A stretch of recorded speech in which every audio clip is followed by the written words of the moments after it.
Blog Talk Radio.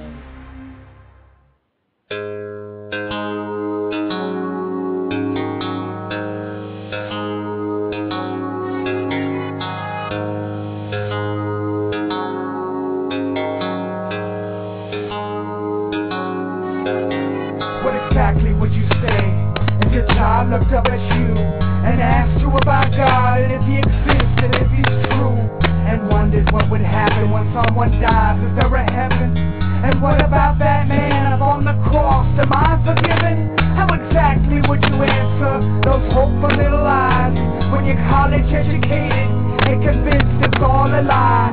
Sure, you went to Sunday school when you were young, but that was then.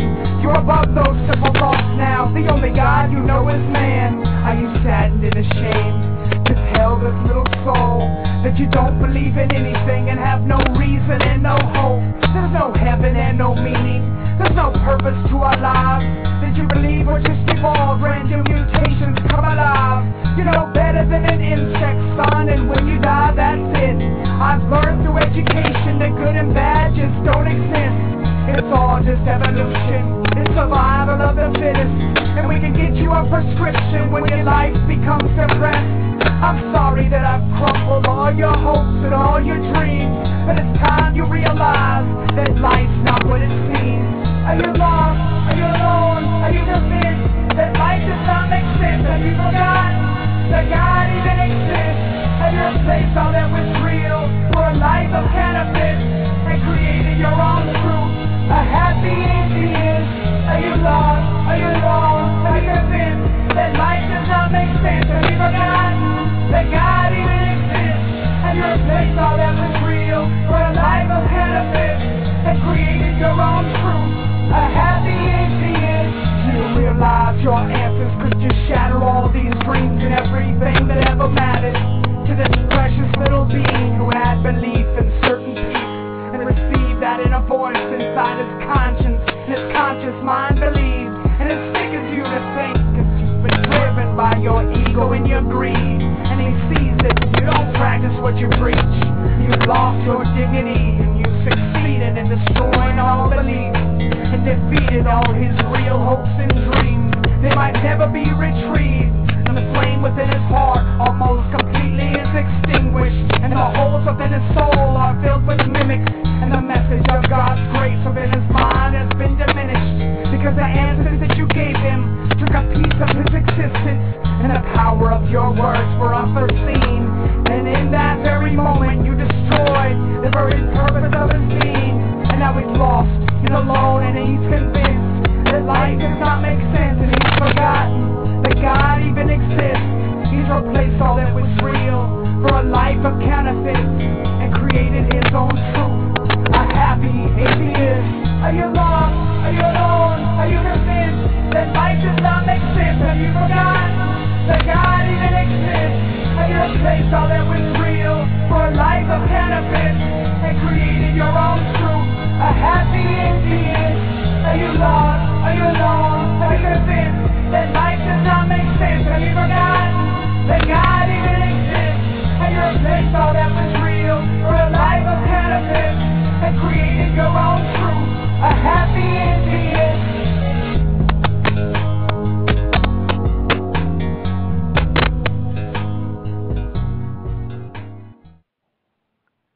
The seeker of lost paradise may seem a fool to those who have never sought other worlds. Welcome, readers, listeners, and viewers from across America and around the world. It's Saturday, February 13th, 2010, the day before Valentine's.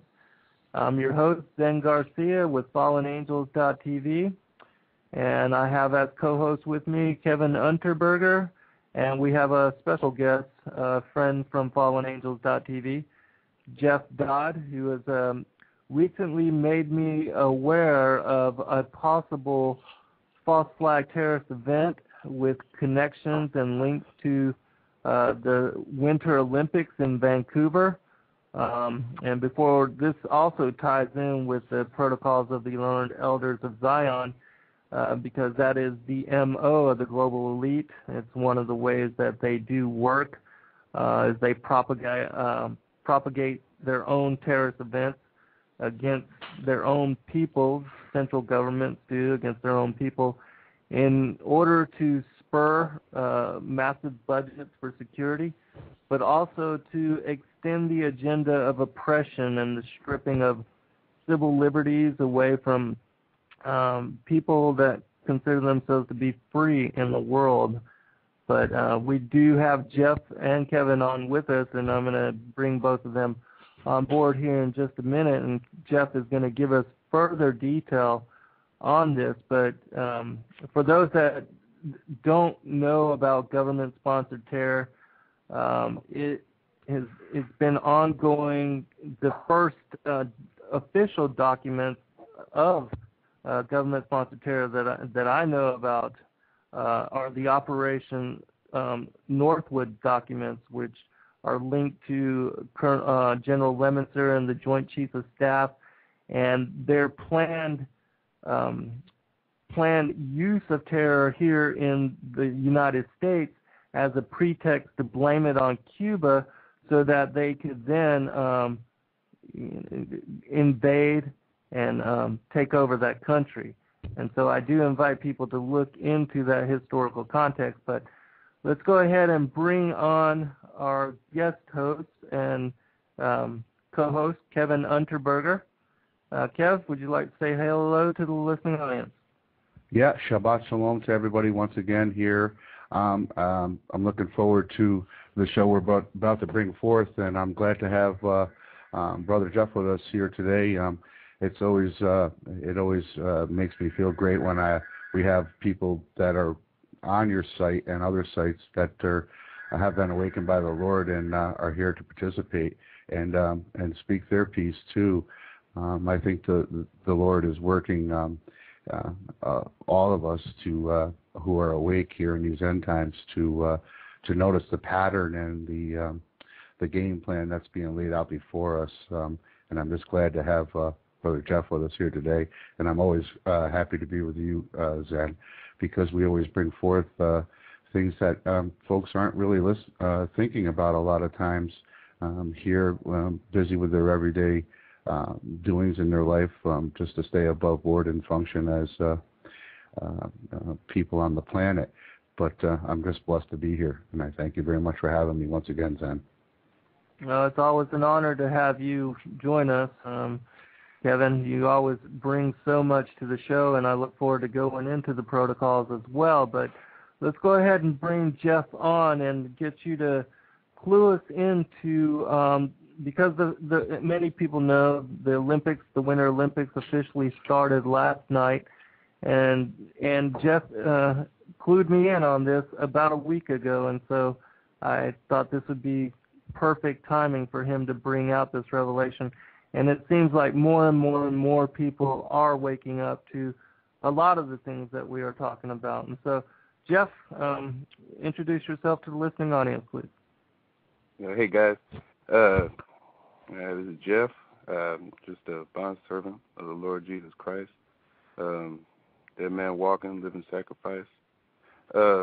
Basically, I was doing some research and stuff online, and something had come to my attention about some suspicions about a false flag alert for the Vancouver Winter Olympics this year. And I looked into it, and it's definitely not an expert, in the field by any means, but I know enough to know that, there is something suspicious going on. And I'm not trying to convince anybody that anything's going to happen, but just, alert those that might not have seen about this. There are a lot of folks buzzing about it online, and they've done a really good job. If the powers that be has something up their sleeve that maybe, the whistle blowing might deter anything that might be going on. But basically, I just want to implore people to look into it further, because there's a lot of good information on several resources online.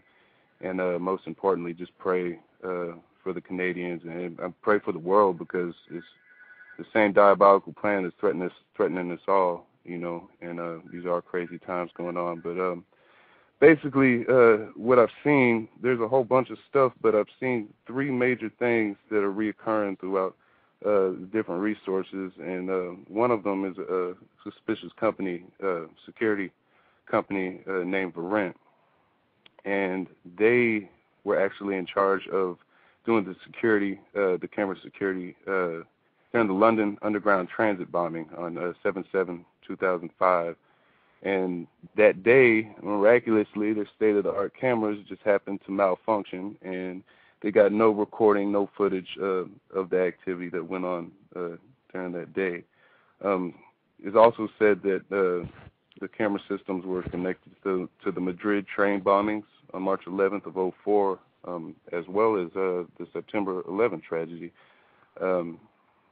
It was just something I came across, but it's something that is extremely suspicious about Varent.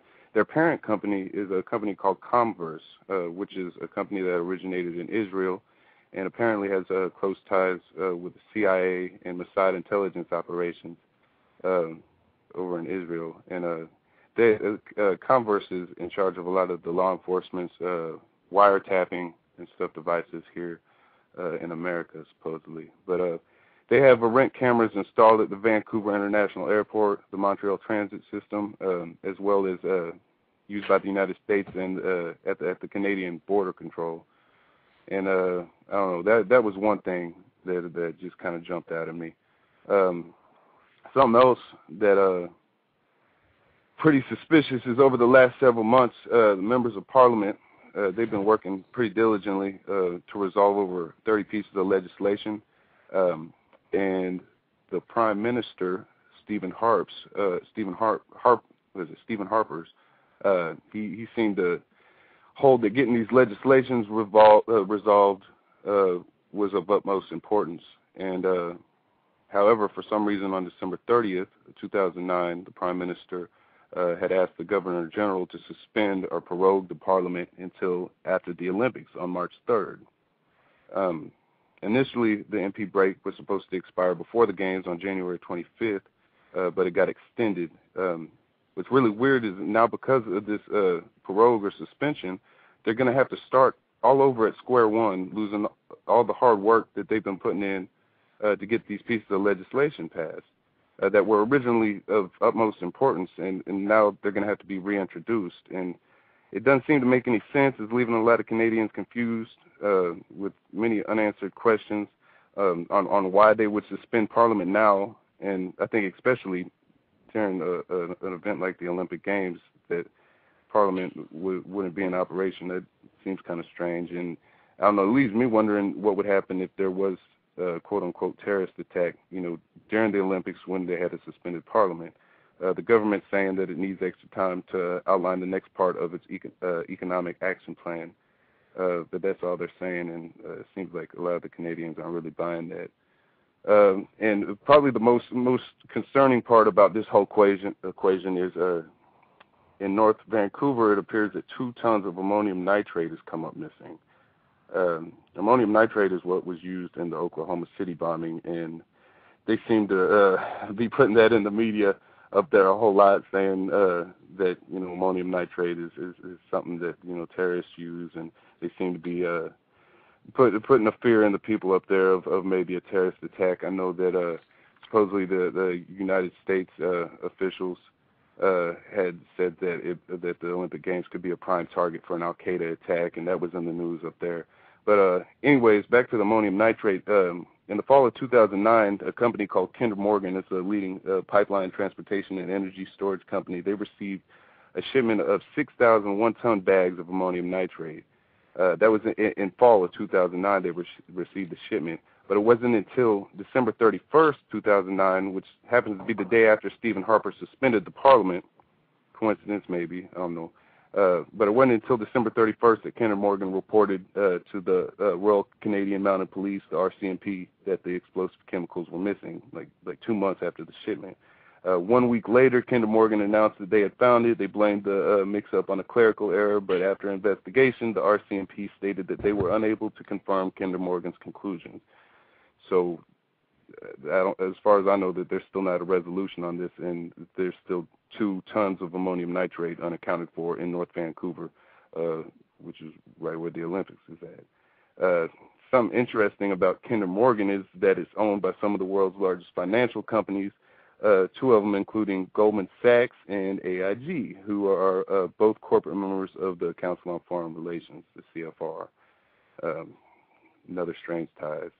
And something I jumped out at me. I thought it was crazy. I thought it might have been fake, but it was actually on a CNBC media web page there. And allegedly, Canadian hospitals have recently canceled 2,400 elective surgeries here just recently. So, I don't know. There's just a lot of really, really fishy stuff going on.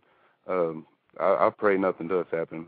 And I said I do sound the call for other truth seekers out there to send up some heavy prayers for these people. If it could deter anything, or maybe I'm looking into this too much or whatever. But I found it very suspicious. And look online. There's a whole lot more other stuff too. A lot of good resources and a lot of fishy stuff. And also, coincidentally, the movie 2012 hints of a disaster happening in British Columbia in 2010, which predictive programming has been something that I know that they used it a lot with the 9/11 disaster. So yeah, because check it out online. That, well, I was just going to say, with the 9/11, they had that lone gunman episode where, they targeted the World Trade Centers in that show. And so, either Hollywood always seems to coincidentally, which I don't believe in coincidences, but they either get it right that something like that is going to happen as a future probability, but it always seems like Hollywood has something where they're informed and they release that information to the public through their films and through their movies. But when I did receive that information from you, I looked at it too, and I thought the whole thing with Parliament being suspended after they had worked on all of those bills for so long and having suspended Parliament till after Olympics, it seemed kind of fishy to me. And then again with the movie and the explosion happening in Vancouver, and then again with the 7/7 bombings. For those that haven't studied into that, I wrote an article a long time ago called London Bombs, and it was talking about how even with the 9/11, there was a pretext. There was an operation going on that was similar to what eventually ended up happening, which was a terrorist event. And that seems to be the way that the global elite, and again, I pray like you, Jeff, that there is no false flag terrorist event up there in Vancouver, but we have to prepare ourselves, and it seems like a lot of times with the different things that are happening, even in Mumbai and with the Oklahoma City bombings, there's all kind of terrorist events always happening everywhere. And if you look into it, you'll see, like even in Pakistan just recently, there was a bombing that killed a bunch of Pakistanis, but involved in the Pakistanis, we had special forces that were dressed up as Arabs, which we know they're already working in that country. But if you also study like the Iraq War, I posted a long time ago an article and a video about how these British special forces were dressed up as Arab terrorists, and they were actually going around and bombing mosques. And so a lot of times we don't know what exactly is going on, and so we're always on the latter end of trying to figure out what exactly the governments and these terrorist groups are up to, because they work hand in hand. Like again, for the listening audience, if you're not familiar, the Taliban, Al Qaeda, those are groups that were established and funded by the Pakistani ISI, which was funded by the CIA, and so there's always these connecting links. Kevin, would you want to comment on that? Yeah, whenever I hear the reverberations of potential terrorist attacks, I think it's our duty as Americans and also as followers of Jesus Christ that we should sound the warnings, whether they be founded or not founded. And I was aware of these particular threats. ABC News, Megan Chumach, did an article back in January 19th of 2010 about the potential threats at the 2010 games. So, you know, the U.S. State Department came out with, you know, saying that one of the greatest potential threats would be by Al-Qaeda, who then people in the know, such as us and people who are awake, know that the CIA is nothing more than an arm of, or the Al-Qaeda rather, is nothing more than an arm of the CIA being trained by them. And we know that the Al-Qaeda and the Taliban have demonstrated the capability to carry out sophisticated attacks against sizable structures. I mean, you're talking about ships, large buildings, and embassies, hotels. So, you know, that would definitely make it one of the most potential threats to the Olympics. And we know that you know, we need to take these warnings as major principal concern for international terrorism. And if you really look at it from our standpoint, it would be highly beneficial to the Illuminati and the people who really run this structured matrix that we live in as far as controlling the masses. They would be able to more fully integrate the United States and Canada and Mexico into the North American Union with a said terrorist attack in Vancouver, BC, British Columbia. And ironically, the name Columbia resounds with people who have researched, such as we have. That name Columbia holds high value in the occult world, and its symbolic meaning to them is right at the top. And that's why we have the District of Columbia, that is the capital of our said United States. So these things, like Brother Jeff said, you know, whether they're going to be true or not, we can only pray that these events don't unfold. But it would make sense that something would happen at the Olympics, because they can further centralize everything and bring their wanted North American Union into fruition by doing this. They could you know, bring in some of the things that they did with the Patriot Act and martial law into play. So let's just hope it's not going to happen, but it makes sense. What Brother Jeff brought up does make sense as far as their game plan. So you have to look for patterns, and that's what we're here to do. And I would like to say one other thing, too, before we get going into everything here, is everybody, I just want to send out my prayers to the family of the luge Olympian that died recently in his run on the luge. He was from Georgia. His name was Nomar. I can't say his last name. I just can't pronounce it. But I just want to extend my prayers to his family. And let's hope this isn't just a shadow of things to come at the Olympics. Yeah, and I'll reiterate that prayer, and I'll pray for all the athletes that are up there that are supporting sport as a way of relationships among nations. I fully, you know, I think that would be the way to go, that we should compete against each other in sport instead of attempting to confront and war against each other with weapons of mass destruction. And you know, I wish that was the way that we could handle things, instead of picking up weapons and sending out mass invasions, that we could come together in a way, a sporting way, to settle our, you know, our differences. But and we know that the Olympics also historically have been used because of the overwhelming support and media attention that has been given to the Olympics,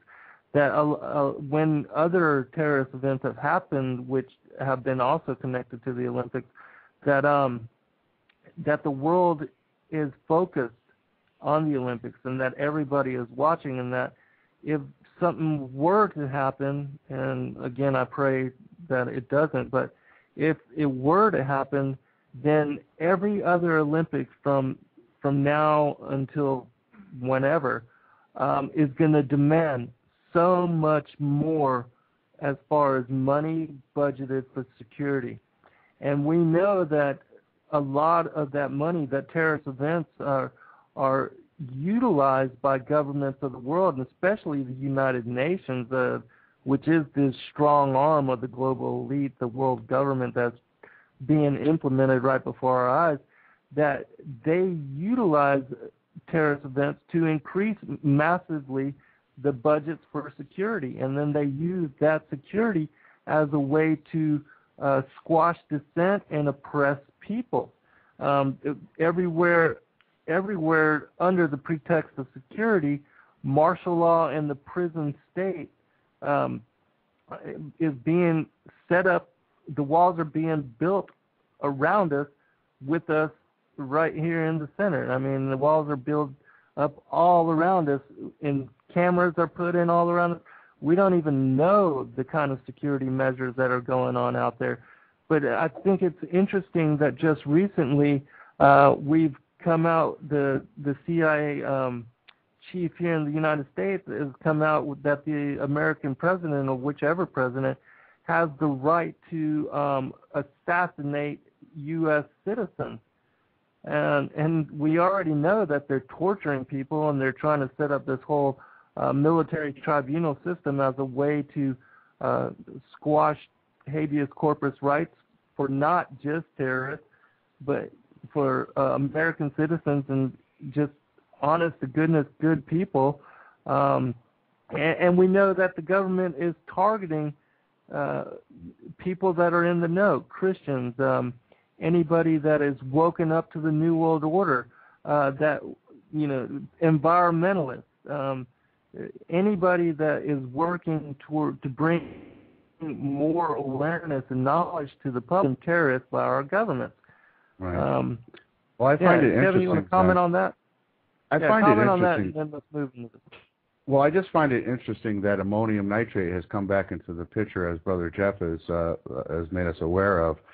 To be quite honest with you, as far as the Oklahoma City bombing, I'm not in favor of it. It was an ammonium nitrate bomb. If you look at the remains of that building after it was blasted, a van parked outside of it wouldn't have caused the damage that it did with ammonium nitrate. First of all, the debris blew out. But so a van parked out makes no sense. It would have blew in. But suddenly we see the media is going wild about how the Al Qaeda terrorists in Afghanistan are now using ammonium nitrate for explosives. So you have to see how they spin everything. So the Afghani government has banned the use of that particular material, due to that problem. Ammonium nitrate fertilizer has been banned. And right on cue, as if it was a screenplay, which it is to them. 4 days before the State of the Union address, recently, the guy we all know of and haven't heard from since 9/11 and haven't seen in a long time, and who I think is probably dead, Mr. Osama bin Laden. Give him a round of applause. He just came out in what's probably going to turn out to be yet another fake video.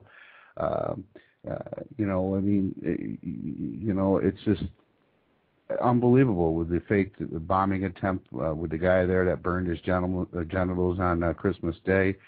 You just look how effective these guys are at controlling the flow of media and how the people are really analyzing the information that's being given to them, and how they can just take away our freedoms, and it's by our own governments simply by penetrating our security.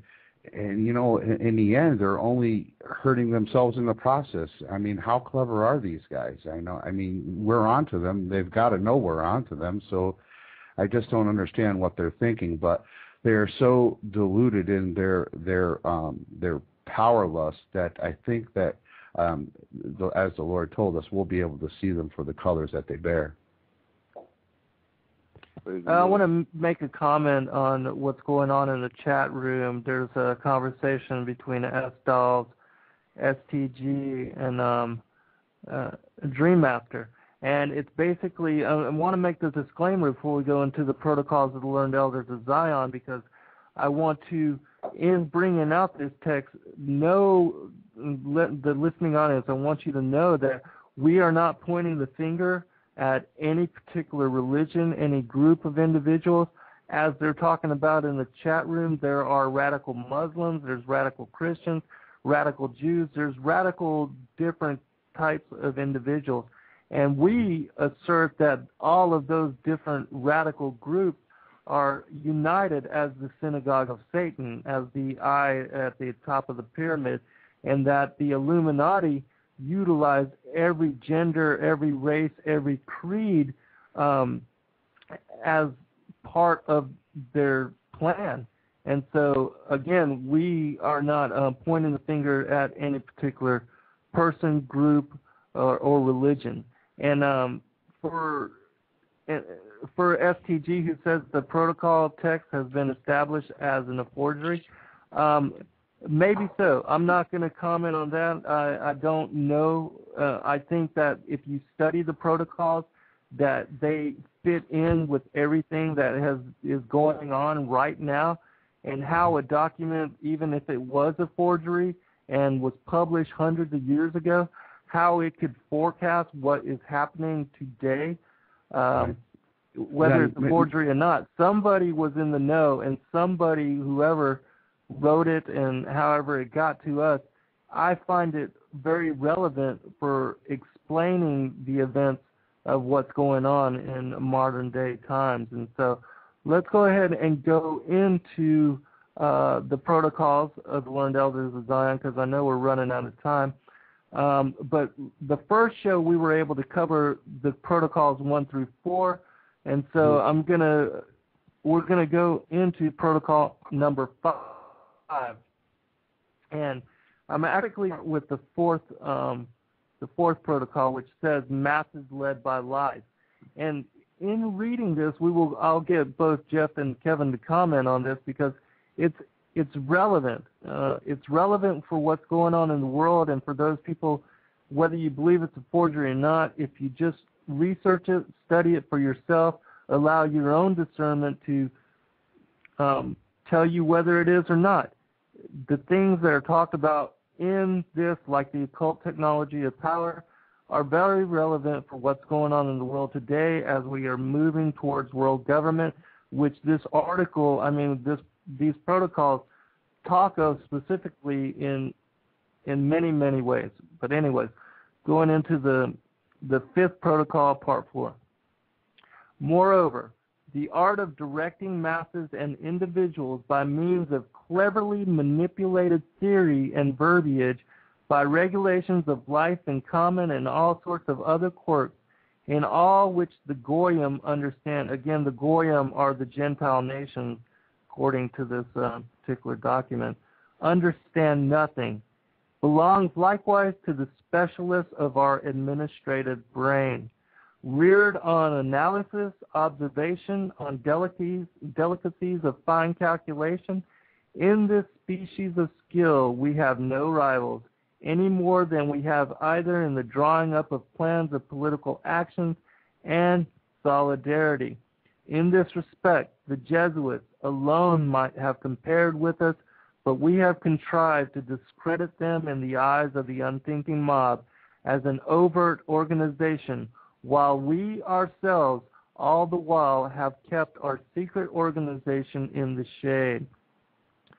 For a time, perhaps, we might be successfully dealt with by a coalition of the Goyim of all the world, but from this danger we are secured by the discord existing among them, whose roots are so deeply seated that they can never now be plucked up. We have set one against another the personal and national reckoning of the Goyim, religious and race hatred, which we have fostered into a huge growth in the course of the past 20 centuries. This is the reason why there is not one state which would anywhere receive support if it were to raise its arm. For every one of them must bear in mind that any agreement against us would be unprofitable to itself. We are too strong. There is no evading our power. The nations cannot come to even an inconsiderable private agreement without our secretly having a hand in it. And basically this is talking about how they have utilized the technique of divide and rule, of creating minorities and then setting these minorities against each other in order to keep everyone occupied and unchecked and unnoticed as to what the secret societies and the power elite, the New World Order, are in the backgrounds of all governments of the world planning, which is world government. Jeff, let's get you to comment on that. Yeah, I think it goes back to kind of what you were saying at the very beginning about not singling out a specific race or creed or anything like that, because that's what they want us to do. They want us to be divided, and I always revert back to, I mean, even when I hear about, the elites and their plans or whatever, I read about it and I get angry, and, I even kind of wish ill intent, on them, but it goes back to, even praying for your enemies and praying for those, and going back to the greatest commandment that God gave us, which is to love God with all your soul, mind, and strength, with all your entire being, and love your neighbor as yourself. I think that's the most important thing, is to love one another, and even pray for our enemies, bless those that curse you, and, that's what we called to do, Absolutely. So, well said. Kevin, would you like to comment? Well, I would just like to speak to the gentlemen in the chat room that are concerned about this particular articles, and I have to tell you, as a researcher and as a called one, that it was with great struggle that I agreed to do this particular writing with you, is because I am a Messianic Jew. I am a Jew who believes in the Messiah Jesus Christ. And while we might be the minority among the Jews, I had to, and I prayed much, and the Lord said, Kevin, listen, you need to understand that the enemy will use the name of the Jews, but they're communicating with each other through this articles. When you're able to tie it with the cult technology of power and other writings by them, our adversary, Satan and the Luciferian people who run this world, will use the name of my people, Jews. And he hearkened me back to the scriptures in Romans 2:29, where Paul was telling us, but he is a Jew, which is one inwardly, and circumcision is of the heart in the spirit, and not the letter, whose praise is not of men but of God, and that these particular people will use, because they do hate the Jews, they will use the name of the Jews and call themselves Jews which are not Jews. So I think it's really incumbent on people to really not disregard writings out of hand because they think they're anti-Semitic. We are not anti-Semitic, and I certainly am not anti-Semitic, being a Messianic Jew. So I know my enemy, and he will use the name Jew throughout this article to protect himself, and so the masses attack the wrong people. It's a very cunning trick that these people are using in this particular article, and people need to be aware that this article, when you research it and don't put the blinders on, put your skepticals on, don't believe me, but research the article and look at the precepts that are taught throughout this article, and look at the pattern that is going on now in the world that we live in, and you cannot come to any other conclusion that they're using it as the roadmap to their ultimate goal of total centralization of government, a complete control of the world, not just of any individual religion, state, or country. It's all engulfing. So we need to lose the rhetoric of pointing the fingers at each other, which is what the devil wants us to do, and not to have us separated, but to look at this article and just, if you have to, take out the word Jew and substitute it with Illuminati, and you will come to understand that this article is being followed. Yeah, but I think that our only enemy is the eye on the top of the pyramid, is Lucifer. You know, he's the one running this. That's who I'm mad at. You know, so I think we need to love one another. Everybody. Absolutely. Well said, both of you. Well said. Continuing on with the protocols, because know this, that Satan utilizes economics and money as a way to give power to certain people and groups so that they can utilize this power to oppress. He also uses money and wealth as a way to provide for the pleasures of those that he chooses to rule with impunity. And so a lot of the top global elitists are industrialists or bankers, international bankers, because of course, you know, money, power, all that is all tied together. So this is concerning that. It's called this part is called monopoly capital. Capital, if it is to cooperate untrammeled, must be free to establish a monopoly of industry and trade. This is already being put in execution by an unseen hand in all quarters of the world. This freedom will give political force to those engaged in industry, and that will help to oppress the people. Nowadays, it is more important to disarm the people than to lead them into war. More important to use for our advantage the passions which have burst into flames than to quench their fire. More important to eradicate them. Full of our directorate consists in this: to debilitate the public mind by criticism, to lead it away from serious reflections calculated to arouse a resistance, to distract the forces of the mind towards a sham fight of empty eloquence. In all ages, the people of the world, equally with individuals, have accepted words for deeds, for they are content with a show and rarely pause to note in the public arena whether promises are followed by performance. Therefore, we shall establish show institutions which will give eloquent proof of their benefit to progress. We shall assume to ourselves the liberal physiognomy of all parties, of all directions, and we shall give that physiognomy a voice in orators who will speak so much that they will exhaust the patience of their hearers and produce an abhorrence of oratory. In order to put public opinion into our hands, we must bring it into a state of bewilderment by giving expression from all sides to so many contradictory opinions and for such length of time as will suffice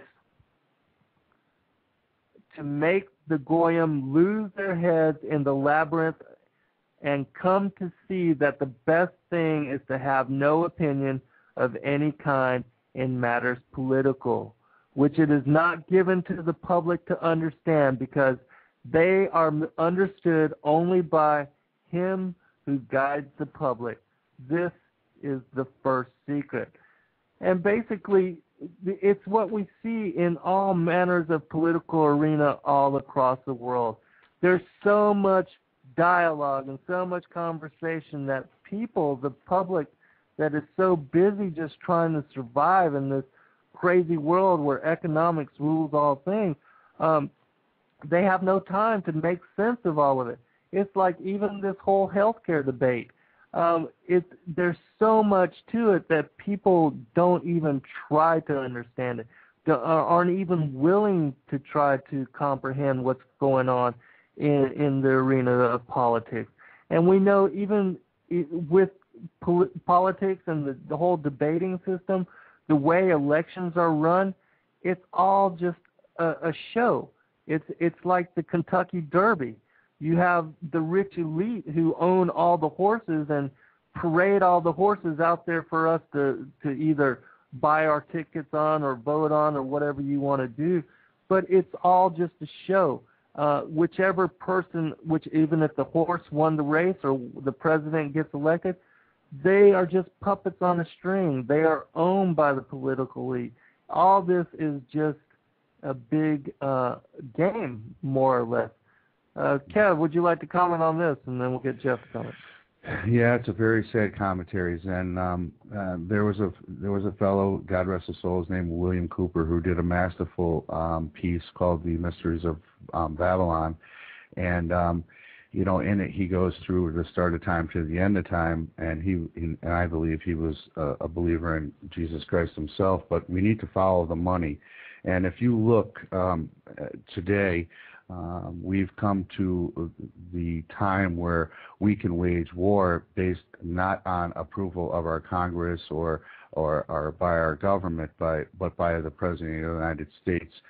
We do preemptive strikes, and we go to war, and the battlefield is littered with the sinew and blood of innocents. And if you really look at the people, while our country crumbles around us economically, the companies and the people in power that make profit from the war profiteers, I call them, guide these principles all throughout these incursions wherever we are in battle throughout the world. And it's a very sad thing that the people are being rallied under false pretenses to sacrifice their children's lives and their lives, all for a sham. And as this article said, it's a sham fight of empty eloquence. And they're masters at doing it. They've been doing it for a long, long time through false flag and through, manipulated warfare. They do it, and they're so greedy.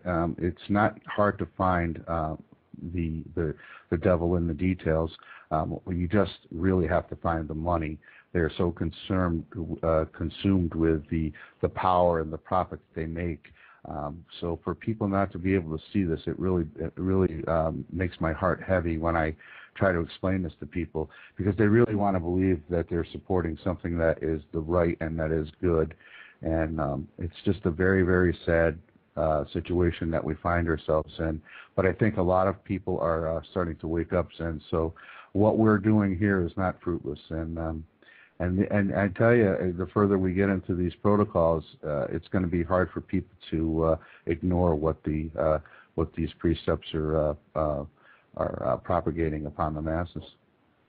Absolutely. And Jeff, before I get you to comment on that, I want to read something that Guest 4712 wrote in the chat room.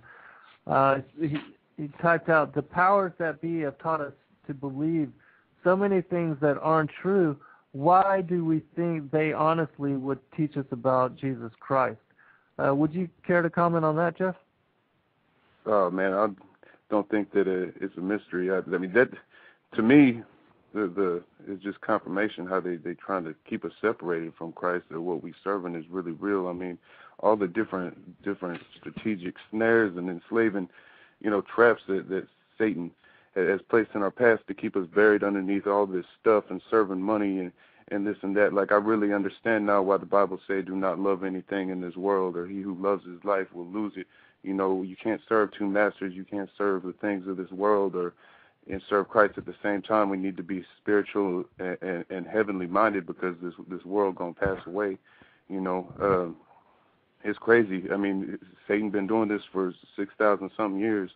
He been around, and if I was ruling the world like Satan, he's the ruler of the kingdom of the air. And I know that I'd put as much stuff in everybody's path to keep them as far away from God as possible. And if you look at society, that's what's happened. Like, everybody's just empty and going crazy, and it's because we need God dead up. I wanted to read a scripture right quick, if I could, Zan. Sure, please. Jumped at me earlier this week from Psalms. I got Psalms 2:1 and 6. It says, this is encouraging to me. It It says, why do the nations conspire and the peoples plot in vain? The kings of the earth take their stand, and the rulers gather together against the Lord and against his anointed one. Let us break their chains, they say, and throw off their fetters. The Holy One enthroned in heaven laughs. The Lord scoffs at them. Then he rebukes them in his anger and terrifies them in his wrath, saying, I have installed my king on Zion, my holy hill. And then talking about Christ, that's Old Testament messianic prophecy. I love it. And you got Psalms 9:15 through 20. It says, the nations have fallen into the pit they have dug. Their feet are caught in the net they have hidden. The Lord is known by his justice. The wicked are ensnared by the work of their hands. The wicked return to the grave. All the nations that forget God, but the needy will not always be forgotten, nor the hope of the afflicted ever perish. Arise, O Lord. Let not man triumph. Let the nations be judged in your presence. Strike them with terror. O Lord, let the nations know that they are but men. I love them two scriptures right there. Excellent. Amen. Those are perfect for this show. Yeah, Praise God. Thanks for sharing. I would also say, too, go ahead, Jeff. No, go ahead. It's cool. Okay, well, I was just going to say that what we were talking about, Satan wanting to hide the truth of Yahushua, Savior, Messiah, and his bringing salvation to the world, and of the judgment that's coming, that is the whole point of all of everything that he has set up, is to deceive the whole world, because he wants everybody to fall into the pit with him. He doesn't want anybody to have part in salvation. He wants to take as many of us with him as possible, and that's why he's working as hard as he can and doing everything that he can to deceive the masses, to lead the masses astray, and to get people to live for the flesh and to live for the dreams of this world, which are just temporal dreams. We all know that this age is going to end, and that the third world age, there will be no more evil, sorrow, no more gnashing and weeping, and that the former things will have been passed away. And so we are all looking forward to those days, and we're trying to do what we can to bring the truth to you and to the families and individuals out there that are seeking answers, that are coming to discernment about all these things, because we realize not everybody that listens to our shows have truly come to Christ yet, and that most people are still trying to figure out what's going on as far as just what exactly the New World Order is and what all of these conspiracies and esoteric teachings are tied to. And the Bible answers all things, even with the questions of the alien phenomena, the fallen angels, their interdiction into mankind, from whence evil came. All these things are answered, and we cover all these things in the shows that we do. But these particular protocols, and I know we're running out of time. I'm going to read one more. Let's go into the 6th protocol. And this is basically entitled, We Shall Enslave Gentiles, which is exactly what they're trying to do in setting up the world government. And once I read this, we'll get final commentary from our guest host. At the same time, we must intensively patronize trade and industry, but first and foremost, speculation, the part played by which is to provide a counterpoise to industry. The absence of speculative industry will multiply capital in private hands and will serve to restore agriculture by freeing the land from indebtedness to the land banks. What we want is that industry should drain off from the land both labor and capital, and by means of speculation transfer into our hands all the money of the world, and thereby throw all the goyim into the ranks of the proletariat. Then the goyim will bow down before us, if for no other reason but to get the right to simply exist. To complete the ruin of the industry of the goyim, we shall bring to the assistance of speculation the luxury which we have developed among the goyim, that greedy demand for luxury which is swallowing up everything. We shall raise the rate of wages, which, however, will not bring any advantage to the workers, for at the same time we shall produce a rise in prices of the first necessaries of life, alleging that it arises from the decline of agricultural and cattle breeding. We shall further undermine artfully and deeply sources of production by accustoming the workers to anarchy and to drunkenness, and side by side therewith taking all measure to extirpate from the face of the earth all the educated forces of the Goyim. And we can see with what's going on in Haiti right now, the people there are demanding a means of producing for themselves so that they can feed for themselves.